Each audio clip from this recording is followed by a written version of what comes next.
You know, imagine trying to build the perfect machine, one that could answer any question you throw at it, solve any puzzle, and, this is the big one, prove with absolute, rock-solid certainty that it would never, ever make a mistake. Now, this isn't some sci-fi movie plot. At the dawn of the 20th century, this was the grand ambition for the entire field of mathematics. But this quest for ultimate certainty, well, it led to one of the most profound and shocking discoveries in the history of human thought. So let's get into it. So this was the fundamental question driving everything. It wasn't just, hey, is math true? I mean, most mathematicians kind of took that as a given. The real challenge was, can we build a formal system, like a perfect rule book, that could actually prove its own perfection? A system that was, 1, complete, meaning it could answer any question you ask it in its own language, and 2, consistent, meaning it would never ever contradict itself. This was the holy grail. So why was everyone so obsessed with this? To get that, we've got to rewind a bit, back to a time when the very foundations of math felt like they were shaking. We're talking about the late 19th century, a time of incredible progress, sure, but also some deep, deep philosophical anxiety. Yeah, you had these intellectual heavyweights going at it. On one side, you had guys like Leopold Kronecker, who was adamant that math should only deal with concrete, countable numbers. If you couldn't build it from the ground up, it wasn't real math. But then, on the other side, you had innovators like Richard Dedekind, who were exploring these wild new ideas, like different sizes of infinity. This wasn't just some academic squabble. They were fundamentally disagreeing on what mathematical truth even was. It felt like the very ground was unstable, and everyone was desperate for a new, rigorous approach. And right into the middle of this whole debate steps our protagonist, the brilliant and incredibly optimistic David Hilbert. He looked at all these foundational problems not as a crisis, but as a series of challenges just waiting to be solved. And this famous quote of his, it just perfectly captures his whole philosophy. Hilbert truly believed that every single mathematical problem had a solution, and it was our job, our destiny, to find it. He was going to be the guy to build that new, unshakable foundation for everyone.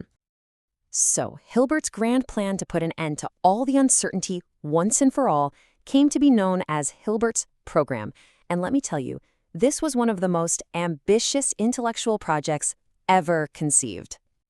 The core idea was to create that perfect rulebook we were talking about. Hilbert wanted to take the whole shebang, geometry, arithmetic, you name it, and translate it all into a single formal language. The proofs inside this system would be so clear, so mechanical, that you could, in theory, have a machine check them. No more room for fuzzy intuition or, human error. Okay, so Hilbert's whole program really rested on these 3 incredibly audacious pillars. First, formalize everything. Get it all into one language. Second, prove that system is complete, that it has 0 blind spots.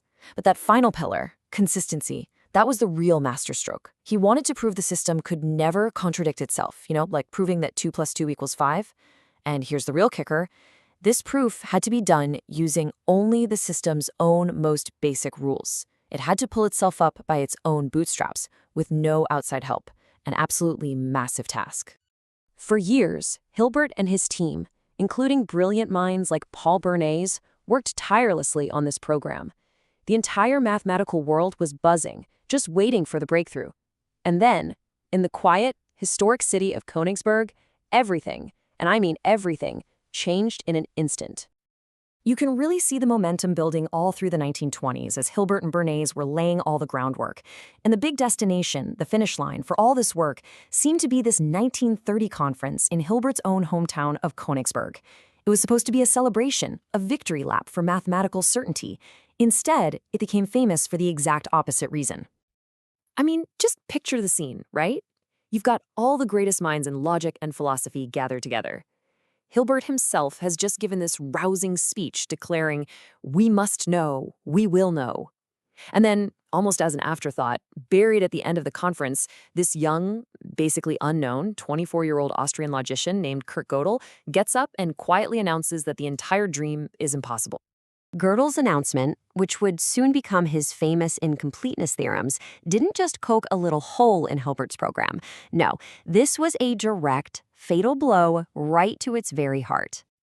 What happened was a complete collision of ideas. On one hand, you had Hilbert's dream of a complete system, one that could answer any question.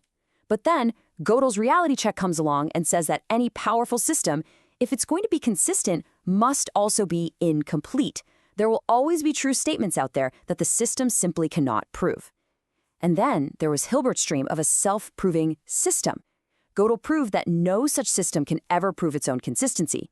That whole pulling itself up by its own bootstraps idea? Yeah, Gödel showed that was basically a mathematical fantasy. The implications were just staggering.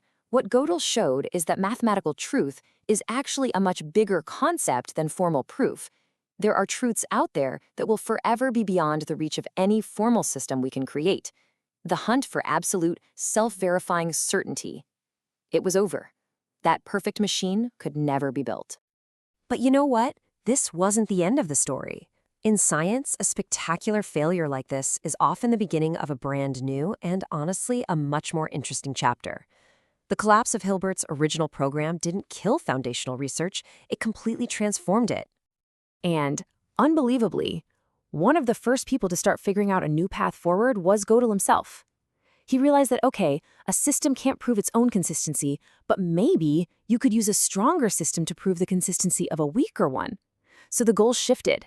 It went from this search for absolute certainty to a more subtle understanding of relative consistency, creating these layers of trust within mathematics. This huge paradigm shift basically fueled a whole new field, modern proof theory. Logicians like Gerhard Gentzen, who was actually a student from Hilbert's own school, took up the challenge. They developed these incredibly sophisticated new tools, not to chase Hilbert's original dream, but to map out the very boundaries of what is provable. It created a much richer and, let's be honest, a more realistic picture of the entire mathematical landscape. So, in the end, the grand quest for absolute certainty failed. But it led us to a much, much deeper understanding of the limits and the beautiful structure of logic itself. And it leaves us with this profound question that philosophers and mathematicians are still wrestling with today. If our formal systems can't give us that ultimate bedrock of certainty, then where do we find it? What does it even mean for a mathematical statement to be true if we know we can never, even in principle, actually prove it?